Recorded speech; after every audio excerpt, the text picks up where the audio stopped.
देखिए फ्रेंड्स, इस चित्र में जो है भूमि के उपयोग के बारे में बताया गया है कि पहले भूमि का उपयोग किस तरह से होता था और अब जो है भूमि का उपयोग किस तरह होता है। 1 मिनट। देखिए, पहले जो है जनसंख्या कम थी तो जो है खेती की जाती थी ज़्यादा और कच्ची सड़कें थी और झोपड़ियाँ बनी होती थी। उसके बाद धीरे धीरे जनसंख्या वृद्धि होती गई और मकान जो है ज़्यादा बनते गए। और उसके बाद देखिए, जैसे जैसे मनुष्य विकसित होता गया उसने विशाल महलों का निर्माण किया और सड़कें जो है पक्की सड़कें बनाई गई और इस तरह से भूमि का उपयोग अधिक किया गया। और उसके बाद देखिए कौन कौन सी, जैसे सड़क पर ये लाइट की सुविधाएं की गई हैं, बड़े बड़े मकान बनाए गए हैं कई मंजिला, और जनसंख्या की वृद्धि के कारण ऐसा होता है। तो भूमि का उपयोग में जो है समय के अनुसार परिवर्तन जो इस चित्र में दिखाया गया है। भूमि संसाधनों का संरक्षण, कि हम भूमि संसाधनों का किस तरह से संरक्षण यानी कि बचाव कर सकते हैं। बढ़ती जनसंख्या और इसकी बढ़ती मांगों के कारण वन भूमि और कृषि योग्य भूमि का बड़े पैमाने पर विनाश हुआ है। इससे इन प्राकृतिक संसाधनों के समाप्त होने का डर पैदा हो गया है।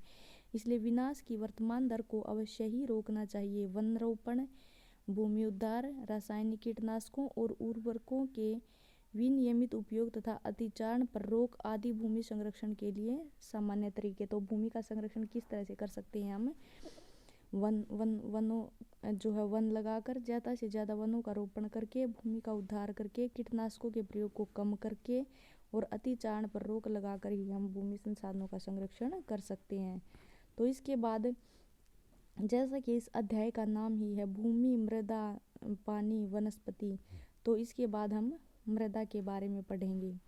मृदा, पृथ्वी पर के पृष्ठ पर दानेदार कणों के आवरण की पतली परत, दानेदार कणों के आवरण की पतली परत मृदा कहलाती है। यह भूमि से निकटता से जुड़ी है। स्थल रूप मृदा के प्रकार को निर्धारित करते हैं। मृदा का निर्माण चट्टानों से, तो मृदा का निर्माण कैसे होता है? चट्टानों से प्राप्त खनिजों से। तो दानेदार कणों के आवरण की पतली परत क्या होती है? मृदा, जो भूमि से जो है निकटता से जुड़ी है। स्थल रूप जो मृदा के प्रकार को निर्धारित करते हैं। मृदा का निर्माण कैसे होता है? चट्टानों से प्राप्त खनिजों से, जैव पदार्थों से जो है मृदा का निर्माण होता है। अब ये देखिए, हम पहले भूस्खलन और इनके बारे में पढ़ लेते। ये देखिए, ये चित्र में जो है भूस्खलन को दिखाया गया है। भूस्खलन, भूस्खलन को सामान्य रूप से सैल, मलबा या ढाल से गिरने वाली मिट्टी के वृत्त संचलन के रूप में परिभाषित किया जाता है। भूस्खलन कैसे होता है? भूकंप, बाढ़, ज्वालामुखी के साथ घटित होते हैं। लंबे समय तक भारी वर्षा होने से भूस्खलन होता है। यह नदी के प्रवाह को कुछ समय के लिए अवरुद्ध कर देता है। नदी अवरुद्धता अचानक फूट पड़ने से निचली घाटियों के आवासों में विध्वंस आ जाता है। पहाड़ी भूभाग में भूस्खलन एक मुख्य और विस्तृत रूप से फैली प्राकृतिक आपदा है जो प्राय जीवन और संपत्ति को आघात पहुंचाती है और चिंता का एक मुख्य विषय है। तो भूस्खलन जो है विनाशकारी होता है। एक वस्तु स्थिति अध्ययन, यानी कि एक समय पर जो घटना घटित हुई उसके बारे में यहाँ पर, हिमाचल में जो घटना हुई थी उसके बारे में यहाँ पर बताया गया है। हिमाचल प्रदेश के किन्नौर जिले के रेकांग पीओ के निकट पंजी गांव में, तो कौन से गांव में? पंजी गांव में। जिला कौन सा था? किन्नौर जिले में। रेकांग पीओ के निकट बड़े भूस्खलन के कारण राष्ट्रीय महामार्ग 22 की पुरानी हिंदुस्तान तिब्बत सड़क का जो है कितने भाग? 200 मीटर भाग जो है नष्ट हो गया था। तो मैं एक बार फिर से आपको ये बताती हूँ कि हिमाचल के किन्नौर जिले के रेकांग पीओ के निकट पंजी गांव में भूस्खलन के कारण राष्ट्रीय राजमार्ग 22 की पुरानी हिंदुस्तान तिब्बत सड़क का 200 मीटर भाग जो है नष्ट हो गया था। यह भूस्खलन पंजी गांव में तीव्र विस्फोटन द्वारा हुआ था। विस्फोटन के कारण ढाल का यह कमजोर क्षेत्र नीचे गिर गया, जिससे सड़क और गांव के आसपास के क्षेत्रों को क्षति पहुंची। पंजी गांव को किसी संभावित मानव विकास से बचाने के लिए पूर्ण रूप से खाली करा दिया गया था। तो ये एक समय की वस्तुस्थिति का अध्ययन यहाँ पर करवाया गया है। ये देखिए, न्यूनीकरण क्रियाविधि यहाँ पर बताई गई। वैज्ञानिक प्रविधियों के विकास से हमें समझने की शक्ति मिलती है कि भूस्खलन उत्पन्न होने के कौन कौन से कारक हैं और उनके प्रबंधन को कैसे करना है। भूस्खलन को रोकने की कुछ विधियाँ हैं। भूस्खलन प्रभावित क्षेत्र का मानचित्र बनाकर इसमें प्रभावित होने वाले स्थानों को इंगित करना। इस प्रकार इन क्षेत्रों को आवास बनाने के लिए छोड़ा जा सकता है, यानी कि इन स्थानों पर जो है आवास नहीं बनाने चाहिए, उनको खाली छोड़ देना चाहिए ताकि किसी संभावित खतरे से बचा जा सके। भूमि को खिसकने से बचाने के लिए प्रतिधारी दीवार का निर्माण करना। ये देखिए इस चित्र में प्रतिधारी दीवार, ये देखिए ये पीछे जो है पहाड़ था, इसके गिरने का डर था, तो इसके साथ साथ जो ये दीवार बनाई गई है ये जो है प्रतिधारी दीवार है। ये यहाँ पर सड़क बनी हुई है ताकि यहाँ लैंडस्लाइडिंग की वजह से कोई नुकसान ना हो, इस कारण से प्रतिधारी दीवार बना दी गई है। भूस्खलन को रोकने का सबसे प्रभावी तरीका वनस्पति आवरण में वृद्धि है, यानी कि अगर वनस्पति ज़्यादा होगी तो जो है भूस्खलन का खतरा अपने आप ही कम हो जाएगा। सतही अपवाहन तथा झरना प्रवाहों के साथ साथ भूस्खलन की गतिशीलता को नियंत्रित करने के लिए पृष्ठीय अपवाह नियंत्रण उपाय कार्यान्वित किए गए हैं। अब मैं आपको ये अपक्षय क्या होता है इसके बारे में बताती हूँ। अपक्षय तापमान परिवर्तन, तुषार क्रिया, पौधों और प्राणियों तथा मनुष्य के द्वारा क्रियाकलाप द्वारा अनावृत शैलों का टूटना और अक्षय होना ही अपक्षय होता है। देखिए ये इस चित्र में दिखाया गया हुम्मस और वनस्पति के साथ ऊपरी मृदा, यानी कि हुम्मस, इसमें मृदा में हुम्मस उपलब्ध होता है, वनस्पति के साथ जो है ये मृदा है। ये नीचे है बालू, गाद, क्लेश के साथ उपजाऊ मृदा। ये अपक्षित चट्टान पदार्थ हैं और ये जो है जनक चट्टानें हैं। ये मृदा परिच्छेदिका इस चित्र में दिखाई गई है। देखिए केवल 1 सेंटीमीटर मृदा को बनने में सैकड़ों वर्ष लग जाते हैं। तो मृदा का निर्माण किस तरह से होता है? भूमि पर पाए जाने वाले खनिजों से जो है मृदा का निर्माण होता है। यह अपक्षय की प्रक्रिया के माध्यम से बनती है। अपक्षय मैंने आपको ये यहाँ बताया गया, तापमान परिवर्तन, तुषार, प्राणियों, मनुष्यों के क्रियाकलापों द्वारा अनावृत शैलों का टूटना और अक्षय होना। तो अपक्षय के द्वारा जो है मृदा का निर्माण होता है। खनिजों और जैव पदार्थों का सही मिश्रण मृदा को जो है उपजाऊ बनाता है। तो मृदा को उपजाऊ कौन बनाता है? खनिजों और जैव पदार्थों का सही मिश्रण ही मृदा को उपजाऊ बनाता है। ये देखिए मृदा को प्रभावित करने वाले कारक जो हैं ये यहाँ पर बताए गए हैं। मृदा को कौन कौन से प्रभावित करते हैं कारक? जनक सेल, रंग, गठन, रासायनिक गुणधर्म, खनिज मात्रा, पारगम्यता जो मृदा को निर्धारित करते हैं, को मृदा निर्माण को प्रभावित करते हैं। जलवायु है, तापमान है, वर्षा है, अपक्षयन है और ह्यूमस निर्माण जो है मृदा निर्माण को प्रभावित करते हैं। उसके बाद समय, मृदा परिच्छेदिका की मोटाई भी जो है मृदा निर्माण को प्रभावित करते हैं। वनस्पति जात, प्राणी जात, सूक्ष्म जीव ह्यूमस निर्माण की दर जो मृदा निर्माण को प्रभावित करते हैं। और उसके बाद देखिए ऊंचावच, तुंगता और ढाल मृदा के संचय को प्रभावित करते हैं। तो मृदा के निर्माण को फ्रेंड्स जो ये सारे तत्व ये जो हैं प्रभावित करते हैं। अब देखिए आगे मृदा निर्माण के कारक। मृदा निर्माण के मुख्य कारक जनक सेल का स्वरूप और जलवायविक कारक है। मृदा निर्माण के अन्य कारक स्थलाकृति, जैव पदार्थों की भूमिका और मृदा निर्माण के संगठक में लगा समय। तो मृदा निर्माण के कारक कौन कौन से हैं? स्थलाकृति है, जैव पदार्थों की भूमिका है और मृदा निर्माण के संगठन में जो समय लगता है, यानी कि समय, स्थलाकृति और जैव पदार्थों की भूमिका। अलग अलग स्थानों में ये भिन्न भिन्न हैं। तो ये देखिए पहले हम ये क्रियाकलाप पढ़ते हैं। भारत में जलोढ़ मिट्टी, काली मिट्टी, लाल, लैटराइट, मरुस्थलीय और पर्वतीय प्रकार की मृदाएं जो है हो सकती हैं।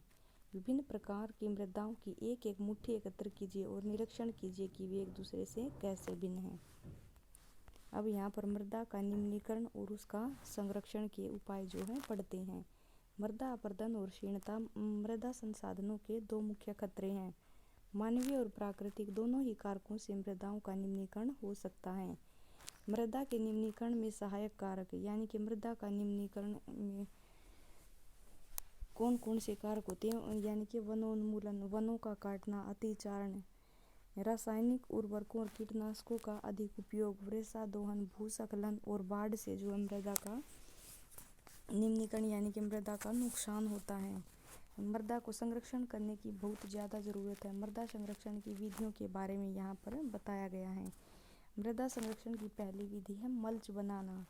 पौधों के बीच अनावृत भूमि जैव पदार्थों जैसे प्रवाल से ढक दी जाती है। इससे मृदा की आर्द्रता रुकी रहती है और मृदा का संरक्षण होता है। ये देखिए वेदिका फार्म जो मृदा संरक्षण की एक अन्य विधि है। वेदिका फार्म में आपको इस चित्र से ही समझा देती हूँ। ये देखिए पहाड़ी एरिया पर ये इस तरह से जो वेदिकाएं जो हैं बनाई जाती हैं ताकि पानी के ढलान पर पानी के प्रवाह को रोका जा सके और वहाँ पर खेती की जा सके। ये देखिए इस तरह से वेदिकाएं बनाई जाती हैं। चौड़े समतल सोपान अथवा वेदिका तीव्र ढालों पर बनाए जाते, जैसा मैंने आपको दिखाया, ताकि सपाट सतह फसल उगाने के लिए उपलब्ध हो जाए। इनसे पृष्ठीय प्रवाह और मृदा अपरदन कम होता है। अब और क्या है मृदा संरक्षण के उपाय? समोच्च रेखीय जुताई इस चित्र में देखिए दिखाई गई। ये देखिए इस चित्र में जो है समोच्च रेखीय यानी कि जिस तरह से ढाल हो उसी तरह से जुताई करके हम जो है मृदा संरक्षण कर सकते हैं। एक पहाड़ी ढाल पर समोच्च रेखाओं के समानांतर जुताई से समोच्च रेखाओं के ढाल के जो है उनके समानांतर ही जुताई से ढाल से नीचे बहते जल के लिए एक प्राकृतिक अवरोध का निर्माण करती है।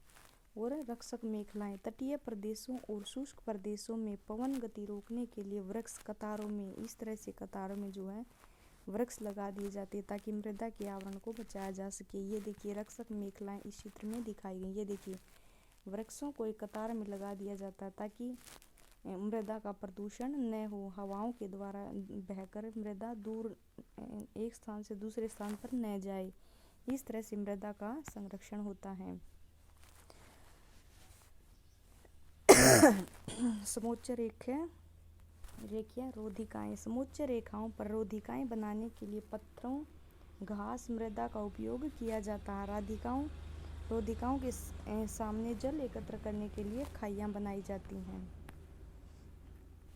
चट्टान बांध क्या होते हैं? यह जल के प्रवाह को कम करने के लिए बनाए जाते हैं ताकि जो है यह नालियों की रक्षा करते हैं और मृदा क्षति को रोकती हैं, यानी कि मृदा प्रदूषण को जो है चट्टानीय बांध रोकते हैं। बीज की फसल उगाना वर्षा दोहन से मृदा को सुरक्षित रखने के लिए अलग अलग समय पर भिन्न भिन्न फसलें एकांतर कतारों में उगाई जाती हैं। अब हमने भूमि के बारे में पढ़ा, उसके बाद मृदा के बारे में पढ़ा और अब जो है जल के बारे में पढ़ेंगे। जल एक महत्वपूर्ण नवीनीकरणीय प्राकृतिक संसाधन है। भूपृष्ठ का 3/4 भाग ये हम पहले भी 7th क्लास की ज्योग्राफी में भी हम पढ़ चुके हैं कि 3/4 भाग पृथ्वी का जो है जल से ढका है, इसलिए इसे जल ग्रह कहना उपयुक्त है। लेकिन उपयोग के योग्य फ्रेंड्स बहुत कम जल हमें उपलब्ध है। लगभग 3.5 अरब वर्ष पहले जीवन आदि महासागरों से ही प्रारंभ हुआ था। यद्यपि आज भी महासागर पृथ्वी की सतह के 2/3 भाग को ढके हुए हैं। कितने भाग को? 2/3 भाग को महासागर जो है ढके हुए हैं और विविध प्रकार के पौधों और जंतुओं को मदद करते हैं। महासागरों का जल लवणीय है, यानी कि उसमें लवण ज़्यादा और मानवीय उपभोग के लिए वो उपयुक्त नहीं है। अलवण जल केवल 2.7%, ये हमने 7th क्लास की ज्योग्राफी में भी पढ़ा है कि 2.7% जल ही उपयोग के योग्य है। इसका लगभग नहीं, उपयोग के योग्य तो फ्रेंड्स बहुत ही कम है कि 2.7% जल जो है अलवण जल है। उपयोग के योग्य तो केवल 1% जल ही है। इसका लगभग 70% भाग यानी कि 2.7% का 70% भाग बर्फ की चादरों और हिम नदियों के रूप में अंटार्कटिका, ग्रीनलैंड और पर्वतीय प्रदेशों में पाया जाता है। अपनी स्थिति के कारण यह मनुष्य की पहुंच से बाहर है। केवल 1% अलवण जल उपलब्ध है और वह मानव उपभोग के लिए उपयुक्त है। यह भौम जल नदियों और झीलों में पृष्ठीय जल के रूप में और वायुमंडल में जलवाष्प के रूप में पाया जाता है। देखिए एक आदमी प्रतिदिन 150 लीटर जल का उपयोग करता है। पीने के लिए 3 लीटर, खाना बनाने के लिए 4 लीटर, नहाने के लिए 20 लीटर, शौचालय फ्लशिंग के लिए 40 लीटर, कपड़े धोने के लिए 40 लीटर, बर्तन धोने के लिए 20 लीटर और बागवानी के लिए 23 लीटर। इस तरह से एक व्यक्ति 150 लीटर जल का उपयोग प्रतिदिन करता है। इसलिए अलवणीय जल पृथ्वी का सबसे अधिक मूल्यवान पदार्थ है। पृथ्वी पर जल न बढ़ाया जा सकता और न ही घटाया जा सकता है। इसकी कुल मात्रा स्थिर रहती है। इसकी प्रचुरता में विविधता प्रतीत होती है क्योंकि यह वाष्पीकरण, वर्षण और वहाँ की प्रक्रियाओं द्वारा महासागरों, वायु, भूमि और पुण्य महासागरों में चक्रण द्वारा निरंतर गतिशील है। जैसा कि आप इसे जल चक्र कहते हैं, ये हमने 7th क्लास की ज्योग्राफी में पढ़ा है। मनुष्य जल की बड़ी मात्रा का उपयोग न केवल पीने और धुलाई में ही करता है वरन उत्पादन प्रक्रिया में भी करता है। जल कृषि, उद्योगों तथा बांधों के जलाशय के माध्यम से विद्युत उत्पादन करने में भी प्रयोग किया जाता है। जल स्रोतों के सूखने अथवा जल प्रदूषण के कारण अलवणीय जल की आपूर्ति की कमी के कारण मुख्य कारक बढ़ती जनसंख्या, भोजन और नकदी फसलों की बढ़ती मांग, बढ़ता नगरीकरण और बेहतर होता जीवन स्तर है। अब ये जल उपलब्धता की समस्याएं यहाँ पर बताई गई हैं। विश्व के कई प्रदेशों में, जैसे अफ्रीका में हमने शुरू में ही पढ़ा था कि जल बहुत कम मात्रा में उपलब्ध है। अधिकांश अफ्रीका, पश्चिमी एशिया, दक्षिण एशिया, पश्चिम संयुक्त राज्य अमेरिका के भाग, उत्तर पश्चिम मैक्सिको, दक्षिण अमेरिका के भाग और संपूर्ण ऑस्ट्रेलिया अलवणीय जल की आपूर्ति की कमी का सामना कर रहे हैं। ये देश ऐसे जलवायु प्रदेशों में स्थित हैं जहाँ अक्सर सूखा पड़ता है। उनमें जलाभाव की अधिक समस्या बनी रहती है। इस प्रकार जल का अभाव मौसमी अथवा वार्षिक वर्षण में विविधता के परिणाम स्वरूप हो सकता है अथवा अति उपयोग और जल स्रोतों के संदूषण के कारण भी जल का अभाव हो सकता है। ये देखिए इस चित्र में जो यमुना नदी का वाहित मल यानी कि गंदगी किस प्रकार से यमुना नदी में बढ़ाई जा रही है, वो यहाँ पर प्रदूषित जल दिखाया गया है। जल संसाधनों का संरक्षण। आज के विश्व में शुद्ध और पर्याप्त जल स्रोतों तक पहुँचना एक बड़ी समस्या बन गई है। इस क्षीण होते संसाधन के संरक्षण के लिए कदम उठाने चाहिए। यद्यपि जल एक नवीनीकरणीय संसाधन है, तथापि इसका अति उपयोग और प्रदूषण इसे उपयोग के लिए अनुपयुक्त बना देते हैं। अशोधित या आंशिक रूप से शोधित वाहित मल, कृषि रसायनों का विसर्जन और जल निकायों में औद्योगिक बहिस्राव जल के प्रमुख संदूषक हैं। इनमें शामिल नाइट्रेट धातुएं और पीड़कनाशी जल को प्रदूषित कर रहे हैं। इनमें से अधिकांश रसायन अजैव निम्नीकरण होने के कारण जल द्वारा मानव शरीर में पहुँच जाते हैं। इन प्रदूषकों को जल निकायों में छोड़ने से पूर्व बहिस्रावों को उपयुक्त विधि से शोधित करके जल प्रदूषण नियंत्रित किया जा सकता है। वन और अन्य वनस्पति आवरण धरातलीय प्रवाह को मंद करते हैं और भूमिगत जल को पुनः पूरित करते हैं। जल संग्रहण पृष्ठीय प्रवाह को बचाने की दूसरी विधि है। तो जल संग्रहण के पृष्ठीय प्रवाह को बचाने की दूसरी विधि है। जल रिसाव को कम करने के लिए खेतों को सिंचित करने वाली नहरों को ठीक से पक्का करना चाहिए। रिसाव और वाष्पीकरण से होने वाली जल स्थिति को रोकने के लिए क्षेत्र की स्प्रिंकलरों से सिंचाई करना अधिक प्रभावी विधि है। वाष्पीकरण की अधिक दर वाले शुष्क प्रदेशों में सिंचाई की ड्रिप या टपकन विधि बहुत उपयोगी है। सिंचाई की इन विधियों को अपनाकर बहुमूल्य जल संसाधन को संरक्षित किया जा सकता है। तो अब देखिए भूमि, मृदा, जल के बाद जो है हम प्राकृतिक वनस्पति और वन्य जीवों के बारे में पढ़ेंगे। स्कूल के बच्चे हस्तशिल्प प्रदर्शनी में घूम रहे थे। प्रदर्शनी की वस्तुएं देश के भिन्न भिन्न भागों से एकत्र की गई थी। मोना ने एक थैला हाथ में उठाया और उत्साह से कहा, यह एक सुंदर हैंडबैग है। अध्यापिका ने कहा, हाँ, यह जूट से बना है। क्या आप उन टोकरियों, दीप छत्रों और कुर्सियों को देखती हैं? वे बेंत और बांस की बनी हैं। भारत के पूर्वी और उत्तर पूर्वी आर्द्र प्रदेशों में बांस जो है प्रचुर मात्रा में पाए जाते हैं। जैसा कि बताया गया था 5वीं क्लास में हमने पढ़ा कि असम में जो है बांस के ऊपर मकान बने होते क्योंकि वहाँ पर वर्षा बहुत ज़्यादा होती है। जैसी रेशमी स्कार्फ देखकर उत्साहित थी। यह खूबसूरत स्कार्फ देखो। अध्यापिका ने स्पष्ट किया कि रेशम कीटों से प्राप्त किया जाता है। रेशम कीट जो है शहतूत के पेड़ पर पाले जाते हैं। बच्चे समझ गए कि पौधे हमें अनेक विभिन्न उत्पाद प्रदान करते हैं जिनका प्रयोग हम दैनिक जीवन में करते हैं। ये देखिए रेशम का कीड़ा जो है शहतूत के पेड़ पर दिखाया गया, जिससे हमें रेशम कीटों से हमें रेशमी कपड़ा जो है मिलता है। प्राकृतिक वनस्पति और वन्य जीव केवल स्थलमंडल, जलमंडल और वायुमंडल के बीच जुड़े एक संकरे क्षेत्र में ही पाए जाते हैं। प्राकृतिक वनस्पति और वन्य जीव, जिसे हम जैव मंडल कहते हैं। जैव मंडल में सभी जीवित जातियां जीवित रहने के लिए एक दूसरे से परस्पर संबंधित और निर्भर रहती हैं। इस जीवन आधारित तंत्र को पारितंत्र कहते हैं। यानी कि जो जीवन जीने के लिए परितंत्र है उसे जो है पारितंत्र कहते हैं। वनस्पति और वन्य जीव बहुमूल्य संसाधन है। पौधे हमें इमारती लकड़ी देते हैं, प्राणियों को आश्रय देते हैं, ऑक्सीजन उत्पन्न करते हैं जिसमें हम सांस लेते हैं, फसलों को उगाने के लिए आवश्यक मृदा की सुरक्षा करते हैं, रक्षक मेखला के रूप में कार्य करते हैं, भूमिगत जल के संग्रह में सहायता करते हैं, हमें फल, लेटेक्स, तारपीन का तेल, गोंद, औषधीय पौधे और कागज प्रदान करते हैं जो आपके अध्ययन के लिए अत्यधिक आवश्यक है। पौधों के असंख्य उपयोग हैं, उनमें आप कुछ और भी जोड़ सकते हैं। ये देखिए, इसमें किंगफिशर का चित्र जो है दिखाया गया है। वन्य जीवन के अंतर्गत जंतु, पक्षी, कीट एवं जलीय जीव रूप आते हैं। उनसे हमें दूध, मांस, खाल और ऊन प्राप्त होती है। कीट जैसे मधुमक्खी हमें शहद देती हैं, फलों के परागण में मदद करती है और पारितंत्र में अपघटन के रूप में एक महत्वपूर्ण भूमिका निभाती है। चिड़िया अपने भोजन के लिए कीटों पर निर्भर है और अपघटकों के रूप में कार्य करती है। गिद्ध मृत जीव जंतुओं को खाने के कारण एक अपमार्जक और पर्यावरण का एक महत्वपूर्ण शोधक समझा जाता है। इसलिए प्राणी चाहे बड़े हों अथवा छोटे, सभी परितंत्र के संतुलन को बनाए रखने में अनिवार्य, यानी कि सभी प्राणी जो परितंत्र को बनाए रखने में अपना सहयोग देते हैं। अब प्राकृतिक वनस्पति के वितरण में यहाँ बताया गया है। वनस्पति की वृद्धि मुख्य रूप से तापमान और आर्द्रता पर निर्भर करती है। विश्व की वनस्पति के मुख्य प्रकारों को 4 वर्गों में रखा गया है: वन, घास स्थल, गुल्म और टुंड्रा।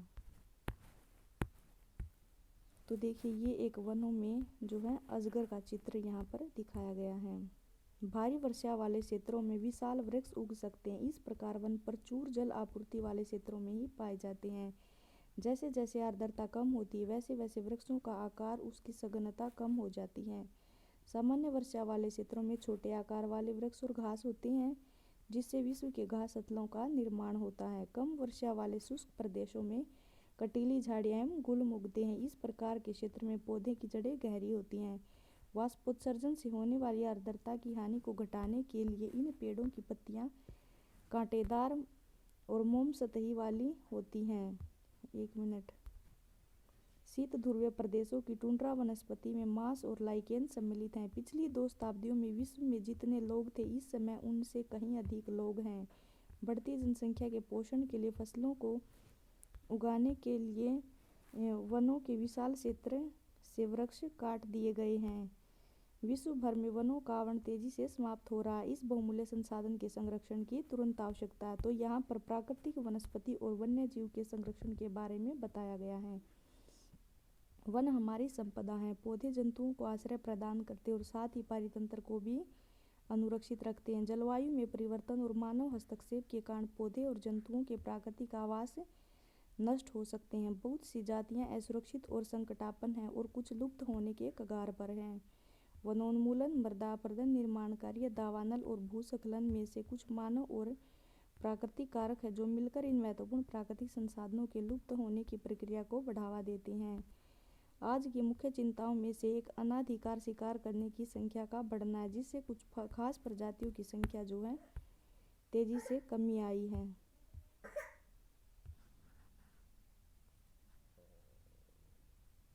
पशु खाल, चमड़ा, नाखून, दांत और पंखों के साथ साथ सींगों के एकत्रीकरण और गैर कानूनी व्यापार के लिए जंतुओं का अनाधिकार शिकार किया गया है। इनमें से कुछ जंतु चीता, शेर, हाथी, ब्लैक बक, मगरमच्छ, दरियाई घोड़ा, हिम तेंदुआ, शुतुरमुर्ग और मोर हैं। इनका संरक्षण जागरूकता बढ़ाकर किया जा सकता है। राष्ट्रीय उद्यान, वन्यजीव अभयारण्य, जैव मंडल नीचे हमारी प्राकृतिक वनस्पति और वन्यजीवन को सुरक्षित करने के लिए बनाए गए हैं। तो वनस्पति और वन्यजीव के संरक्षण के लिए राष्ट्रीय उद्यान, वन्यजीव अभयारण्य, जैव मंडल नीचे जो है बनाए गए हैं। संकरी घाटियों, झीलों और आर्द्र भूमि का संरक्षण मूल्यवान संसाधन नष्ट होने से बचाने के लिए आवश्यक है। यदि प्रजातियों की सापेक्ष संख्या को भंग न किया जाए तो पर्यावरण में संतुलन बना रहता है। विश्व के अनेक भागों में मनुष्य ने अपने क्रियाकलापों से अनेक प्रजातियों के प्राकृतिक आवासों में उथल पुथल कर दी है। अनेक पक्षियों और जीव जंतुओं के अंधाधुंध शिकार के कारण या तो वे विलुप्त हो गए हैं या फिर विलुप्त होने के कगार पर हैं। प्रादेशिक और सामुदायिक स्तर पर जागरूकता कार्यक्रम जैसे सामाजिक वानिकी महोत्सव को प्रोत्साहित करना चाहिए। स्कूलों के बच्चों को पक्षी देखने, प्राकृतिक कैंपों में जाने के लिए प्रोत्साहित करना चाहिए ताकि वे विविध जातियों के निवास का अवलोकन कर सकें।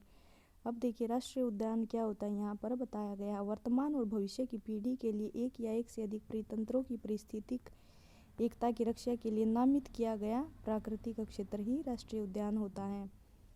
बहुत से देश पक्षियों और पशुओं को मारने और उनके व्यापार के विरुद्ध हैं। भारत में शेरों, चीतों, हिरणों, भारतीय सारंग और मोर को मारना अवैध है।